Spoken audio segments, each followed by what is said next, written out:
welcome to my YouTube channel Liza Aranzado.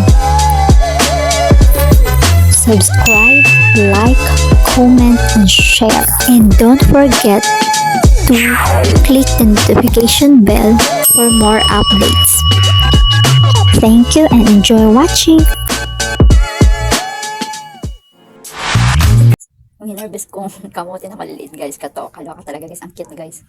For ilang months ko din ito. Medyo manamis siya guys. Naluto ko na guys, sinalo ko siya sa sinabawan kong mga gulay ng talbos at kangkong, tapos nilagyan ko nito. Tapos luya yan. O diba guys, naliliit. Pero manamis siya guys. Tara guys, kain tayo guys. Hello guys, kain tayo guys. Ito guys yung kamote guys na harvest ko lang sa yung tinanim kong talbos ng kamote doon. Yung kamote, dahon ng kamote na binili ko, tapos niluto ko yung mga dahon, tapos tinanim ko din.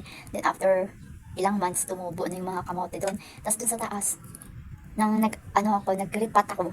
Tapos sa ilalim tinanggal ko na kasi yung kamote doon kasi ang gulo dun sa taas. Pero buti na lang na nagripat ako, nakita ko sa ilalim ng lupa kasi nagripat ako, so yung mga pwedeng ma-divide ng mga lupa para ma-distribute sa mga tanim or sa mga seedlings. Yun, dinivide ko. Tapos nakita ko sa ko, so mayroon palang kamote maliliit. First ganyan nun. Yan. Nakakatawa guys. Iba talaga guys. Pag may na-harvest ka kahit ganito pa lang na maliit. Naway someday makaharvest ako ng malalaki ng tanim ko.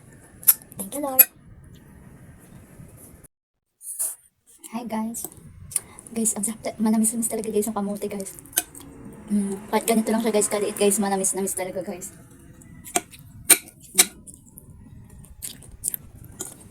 Harap guys. Kailangan mo lang ito mag-ikot ng sabaw. Salamat nga pala sa sponsor ng Lucky ni B na pinahati ni Tita kasi nalakan ako ngayon dito guys. Nawawala kasi yung susi. Hinahanap ko kung nasan. Ewan ko kung nasan talaga guys. As magic talaga. Biglang nawala. Pero naway mahanap ko na yung araw. Pero kung saan naway makita ko na yun Lord. Lord, thank you so much for this food. And natikman ko din yung tinanim ko nakaharvest ako kahit konti-konti lang na kamote, at least na-harvest ko siya konti lang.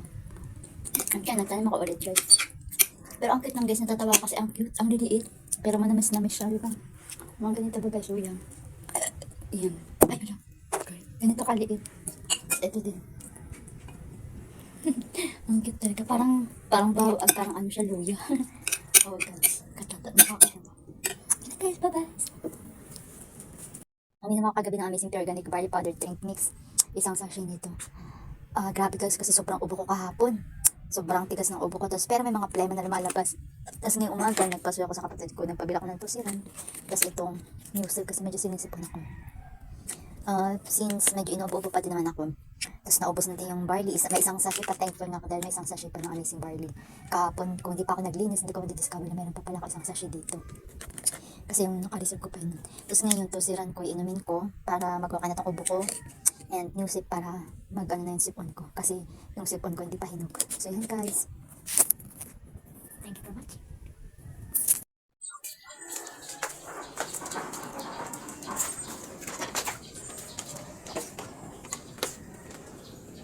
Almighty X-Resistant Detergent Fabric Conditioner para matanggal ang mga fleece ng ating mga doggies. Tapos yung Maxi Glow Dishwashing Liquid, yan yung pangalawang sabon natin.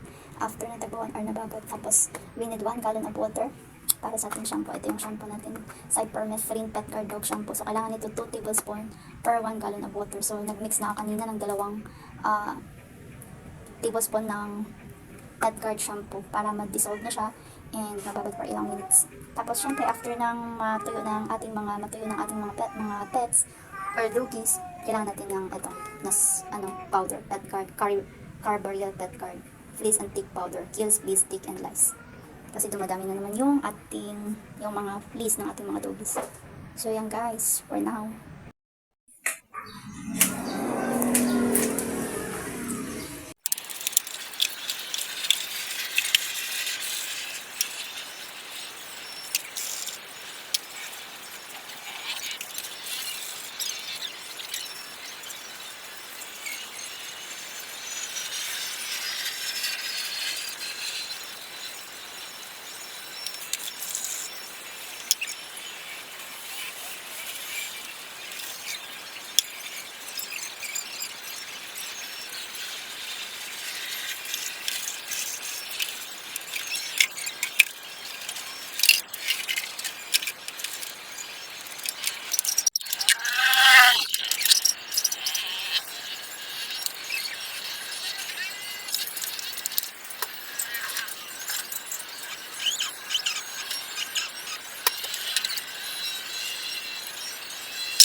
O, dito na, Gracie, punas na.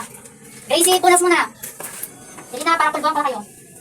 Gracie, akit na dito. Gracie! Akit na. Dito na, akit na. Akit na, bilis.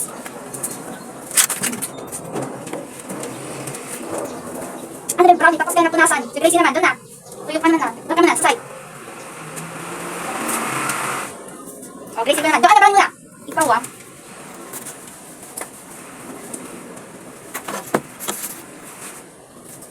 Ano Gracie? Yan.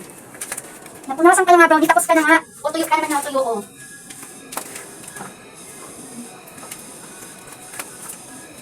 Ano Gracie? Kaya na Gracie.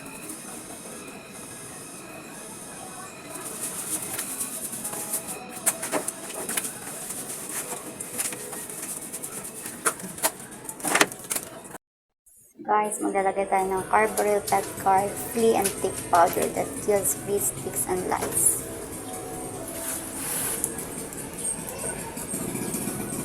Next guys, maglalagay tayo ng Pet Guard Powder. This one.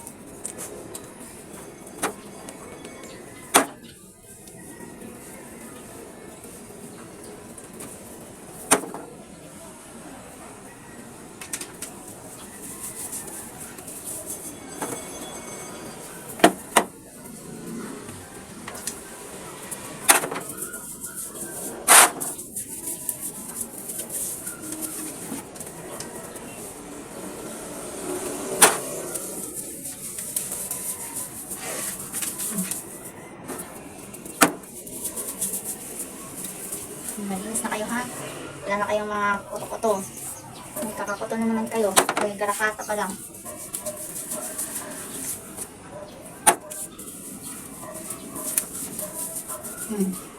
Ano naman brownie?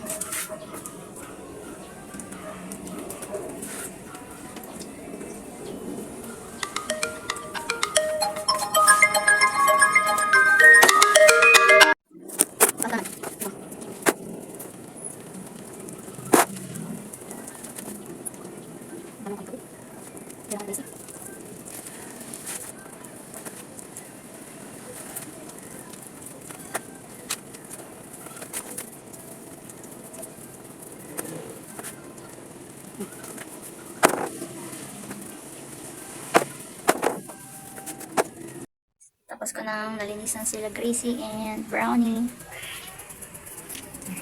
Super linis na yun guys. Si Brownie din.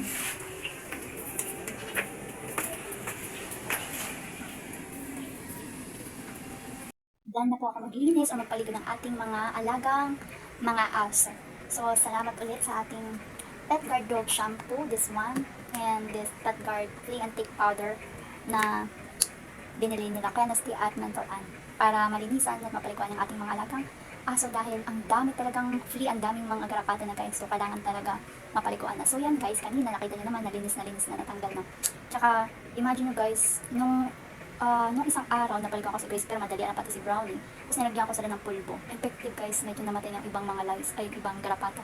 Powder pa lang ginamit ko, hindi pa tong shampoo. Kasi yung ginamit kong shampoo, yung isa pang shampoo nila. Pero yung powder pa lang effective na kasi yung banda sa ulo ni Grace medyo nabawasan na.